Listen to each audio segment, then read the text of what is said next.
You are about to hear a telephone conversation between a man and a woman about a rental property. First, you have some time to look at questions 1 to 7.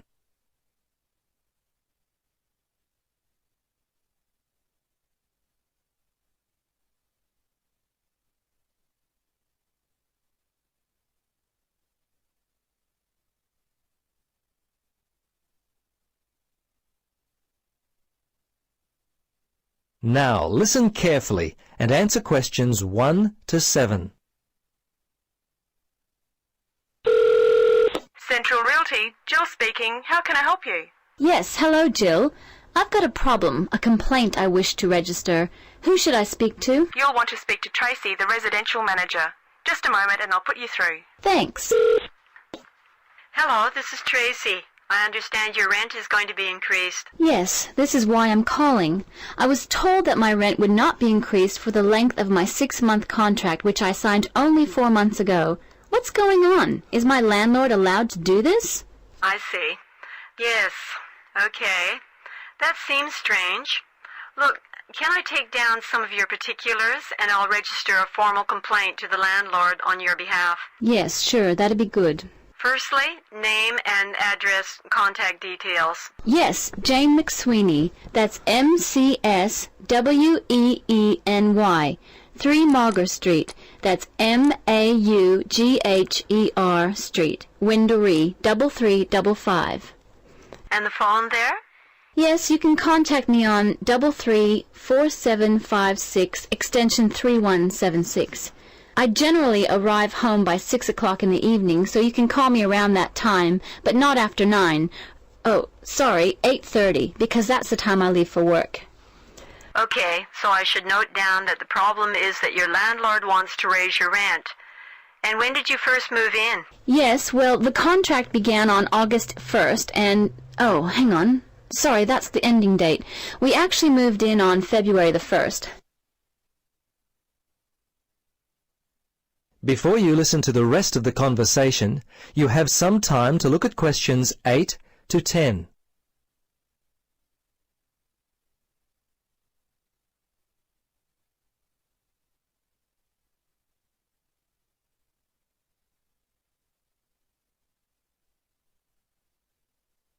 Now, listen carefully and answer questions 8 to 10.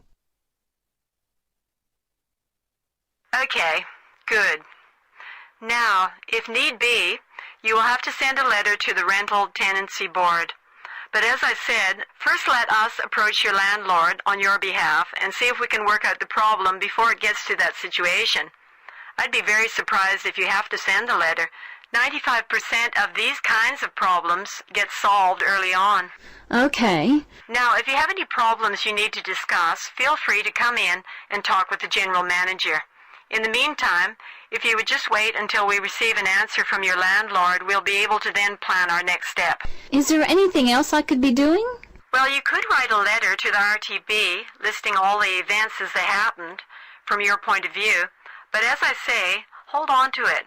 Don't send it unless we have to. Well, that's about it for now. Thanks for your call. I'm sure we can sort this out. Thanks very much for your help. I hope we can sort it out too. Bye for now. Yes, bye. That is the end of part 1. You now have half a minute to check your answers.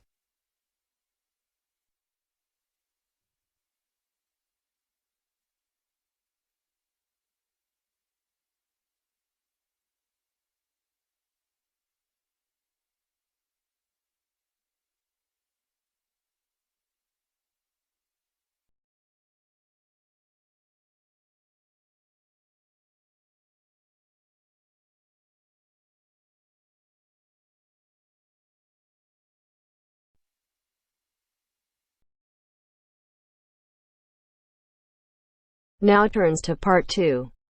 Part 2. A conversation between Mrs. Lamb, a member of the staff in a large hospital, and Andrew, who is a student in the nursing school. Mrs. Lamb is explaining the rules about visiting hours in the hospital. First, look at questions 11 to 14.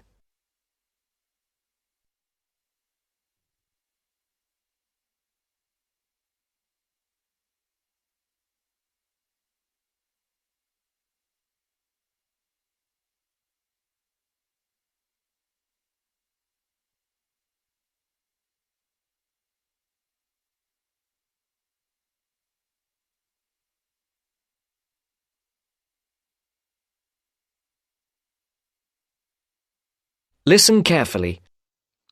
Hello, Andrew. I believe you want to know about visiting hours. Yes, I do, Mrs. Lamb. I have to fill this form out, and I'd like to have some idea why the different parts of the hospital have different times for visiting. I see. Well, let's start with an obvious one. Intensive care. People in intensive care are very sick indeed, and for that reason, we say that visitors can come between 6 a.m. and midnight. I can understand that. At the other end of the scale, our maternity patients are usually quite well, but we restrict their visiting hours from 8 a.m. to 8 p.m. We find they get very tired if we permit visitors all the time. I see. What about the surgical wards? The doctors prefer to do their rounds early in surgical, so visiting hours are 9 a.m. to 9 p.m. Surgical patients are often on very heavy painkillers, and they aren't really very good company for their visitors. But surely the visitors come to cheer up the patient, not the other way round. Of course. And often the visitors are able to help the patient a lot. That's why we allow visitors all day, the full 24 hours in the emergency ward. They help comfort the patient while they're waiting to be diagnosed. Of course, it's not just everyone who can visit a sick patient. People in intensive care can only be visited by their immediate family. What's more, we only allow 2 people in at any time.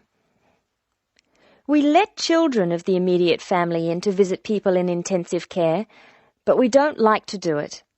It's very hard on the children, and it may distress the patient. However, if the patient asks for the child, and the family agrees, that's okay. What about children in maternity? Of course we let them in. They're very pleased to see their mothers. The rule in maternity is everyone may visit, up to 6 people at a time. The maternity ward is quite sociable after all. The surgical ward must be different. It is indeed. We don't allow children in the surgical ward because of the danger of infection. And as you know, we restrict the hours. There are a lot of procedures which must be carried out on surgical patients, and we only let 2 visitors come in at a time. And in emergency, people are allowed to visit all the time? Oh yes, we rely on patients' relatives to be there for them, and we permit everyone to visit the emergency department at all hours. However, we restrict it to 3 visitors for each patient. Otherwise, the room just gets totally crowded. Before the broadcast continues, look at questions 15 to 20.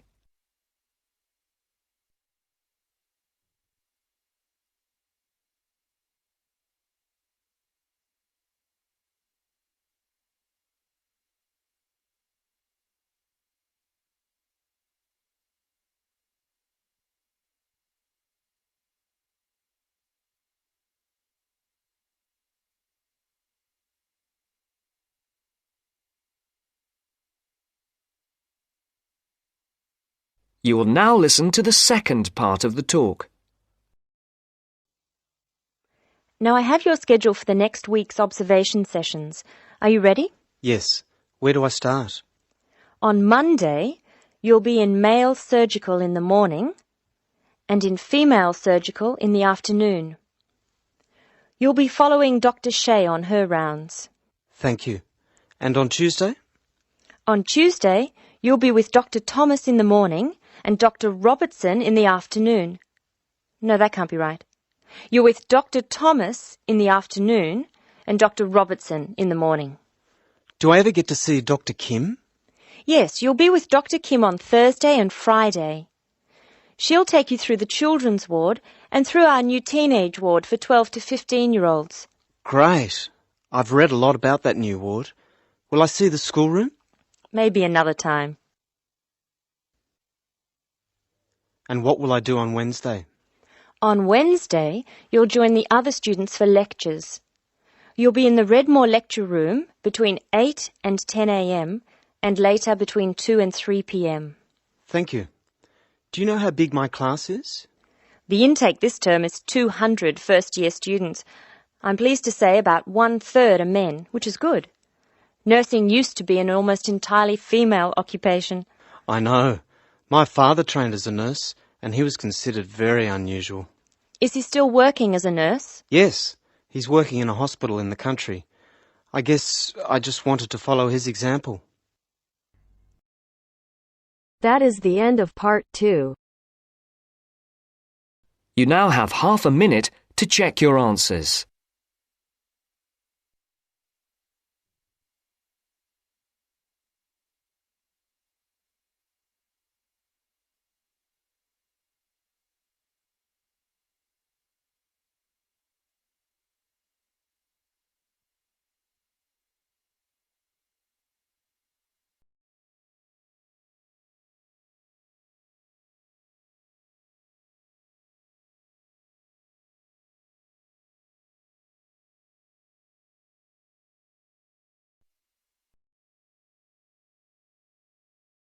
Now turns to part 3. Part 3. You will hear a conversation between a university student and a librarian about using the city archives. First, you have some time to look at questions 21 to 24.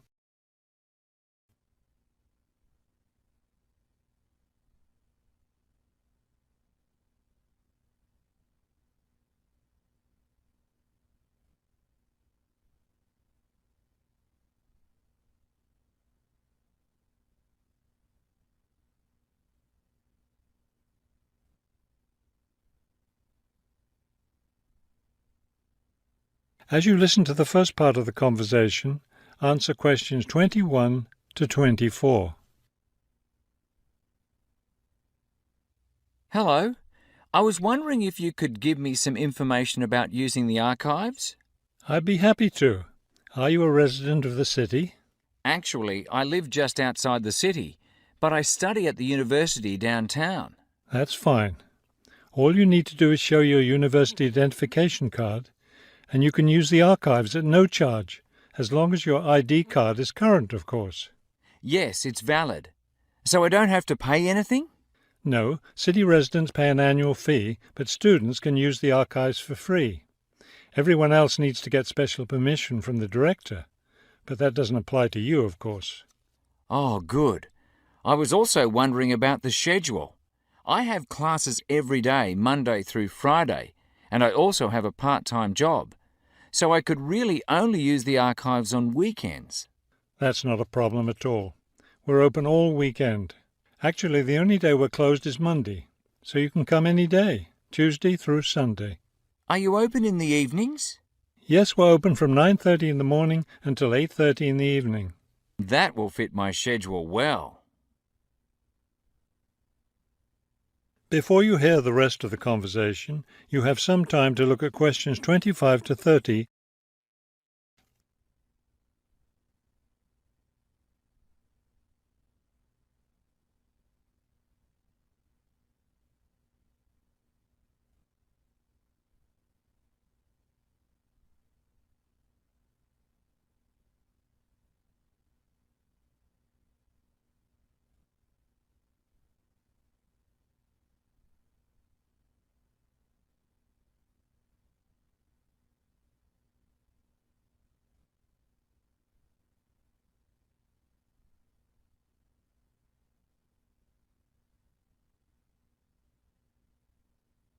Now listen and answer questions 25 to 30. Is there something else I can help you with? Yes. One thing I'll be needing to see for one of my class projects is old photographs. Do you have photographs of the city in the 19th century that I could look at? Yes, we store all the photographs in the basement. Those stairs over there will take you down to the photography collection. Just tell the librarian there what you're interested in, and he'll help you. Those would be 19th century photographs? Yes, the entire collection is there. Now, if you're interested in seeing documents from the 19th century, those are right here on the ground floor. I would like to see some of those documents. Does that collection include newspapers too? No, all the newspapers from the earliest ones in the 18th century up to the current time are on the second floor. Here, let me just give you this map of the archives, and you'll be able to find whatever it is you need. Thank you. Oh, I see you have a whole room devoted to maps. Yes, on the third floor. That's great, because one thing I need to do is look at how the city has developed over time. I'm sure you'll find a lot of helpful information there. Of course, some of the maps are several centuries old, so generally visitors are only allowed to see photographic reproductions of them. That shouldn't be a problem. What's this on the fourth floor? Ogden's Woolen Mill. As I'm sure you know, Ogden's Woolen Mill was the major entity responsible for the growth of this city in the 19th century. The Ogden heirs gave money for the archives to devote an entire floor to information about the history of the mill. Will I be able to find information about the Ogden family there? Photographs, personal papers, things like that? Probably the family photographs are stored downstairs in the photography collection. The personal papers would be on the fifth floor, where we keep all the personal papers of famous residents of our city. Thank you so much for your help. I'll be able to do a lot of my research here.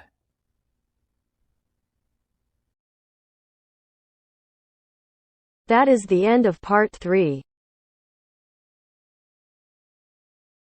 You now have half a minute to check your answers.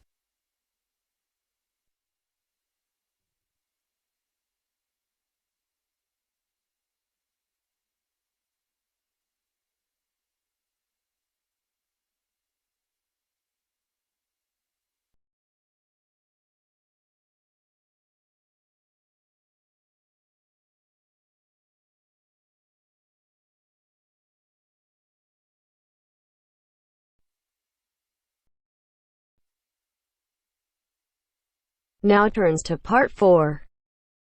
Part 4. We're going to hear a talk on wild rice. First, you have some time to look at questions 31 to 40.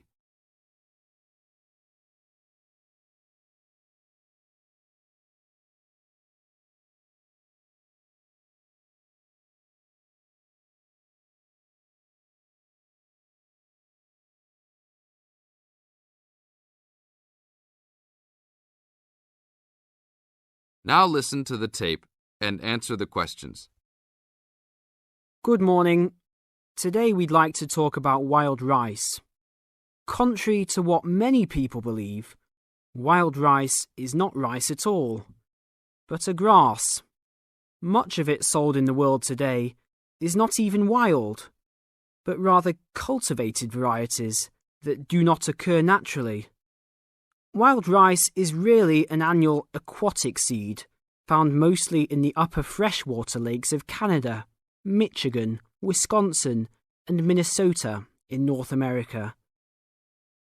Indians gathered wild rice before any explorers set foot on the North American continent. Early explorers were greatly impressed with the strength and hardiness of the woodland Indians, and attributed their vitality to their ample servings of wild rice. Wild rice can grow in water as shallow as 3 or 4 feet along marshes and muddy waters. A tall plant, it grows to a height of 8 to 10 feet, with a long flower cluster that reminds one of a narrow broom. The grains in their husks on the tall stalk look somewhat like oats. Truly wild rice is a challenging crop to grow, even today. It's very susceptible to failure due to weather conditions. If a heavy windstorm comes along just before harvesting, the seeds can be blown into the water, ruining an entire crop. Harvesting at just the right time becomes a matter of beating the birds to it, since wild rice is considered a delicacy by many birds living in the area. Other challenges include insects, disease, poor drainage, and high waters. If the grains are too green, they are difficult to thresh or beat out of their husks. If left on the plant too long, even a few days too long, they fall off the plant into the water. Airboats have brought about recent improvements in commercial harvesting of the wild rice, while newer techniques for parching, winnowing, and hulling have been a help in saving time and labour. Still, it takes about 3 pounds of grass seed to yield 1 pound of wild rice. Buyers should be aware of 2 types of wild rice, gathered and commercial. Foraged or hand-harvested wild rice is gradually being pushed out of the market by hybrid commercial varieties. Hand-harvested wild rice makes up less than 20% of the market today. Heirloom varieties of this foraged grain still exist. In fact, it is the only heirloom grain sold commercially. However, package labels can be deceiving. Though the label may read Indian harvested or organic, the product may be hybridized wild rice placed in freshwater lakes and gathered by Indians in airboats. Hand-harvested, organic, and from the Great Lakes region is the real thing, with superior flavour and aroma, but it may be difficult to find. Though wild rice is one of the most expensive grains, it goes a long way. Some say that 1 pound of the grain can feed 30 people. To compensate for its high cost, try combining wild rice, half and half, with brown rice. For a truly colourful presentation, try 1/3 of each: white rice, brown rice, and wild rice. That is the end of part 4.